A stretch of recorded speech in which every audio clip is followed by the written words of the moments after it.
Ahora veremos el horizonte clásico. La etapa más brillante de las culturas mesoamericanas es la llamada clásica.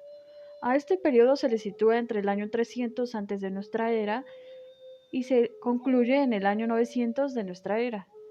Se trata de una etapa de expansión y florecimiento de varias culturas diferenciadas entre sí. Aquí es en donde se da un importante auge cultural en el que las aldeas agrícolas y centros ceremoniales sencillos dieron paso a ser centros más importantes y a tener asentamientos urbanos de gran magnitud, los cuales se denominaron centros de cultura y de poder, así como fueron punto de reunión para los comerciantes. También aquí surgió una clara estratificación social entre la minoría en el poder y el resto de la población. Las características de la segunda etapa de este horizonte en Mesoamérica son las siguientes. Podemos observar las grandes construcciones de ciudades que llegaron a rebasar en orden de importancia y en funciones a los propios centros ceremoniales.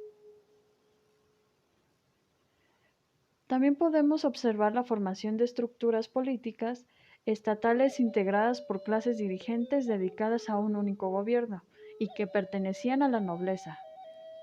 Estas nuevas construcciones desplazaron a los jefes tradicionales de las tribus y de sus instituciones, como fueron el Consejo de Ancianos y los chamanes.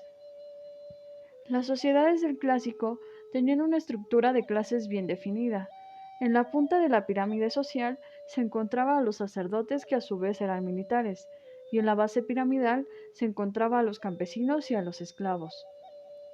Respecto a la economía del clásico, los pueblos eran fundamentalmente agrarios y complementaban su economía con el comercio, los tributos y la guerra.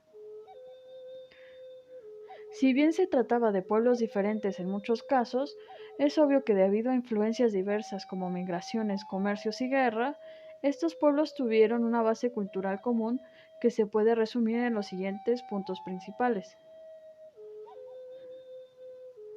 Los pueblos tenían una religión politeísta y practicaban los sacrificios humanos.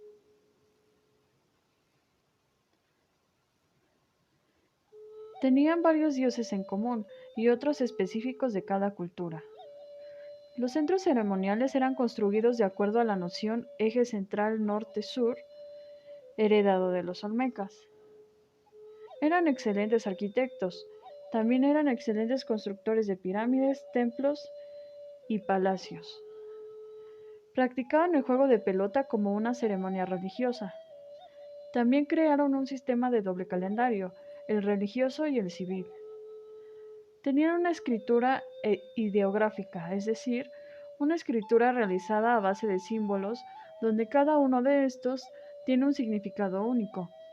Usaban códices como libros sagrados y también adoptaron el sistema vigesimal de numeración.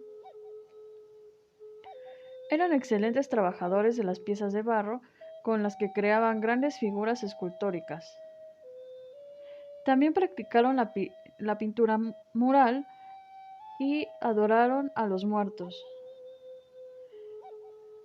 Hasta aquí las características del horizonte clásico.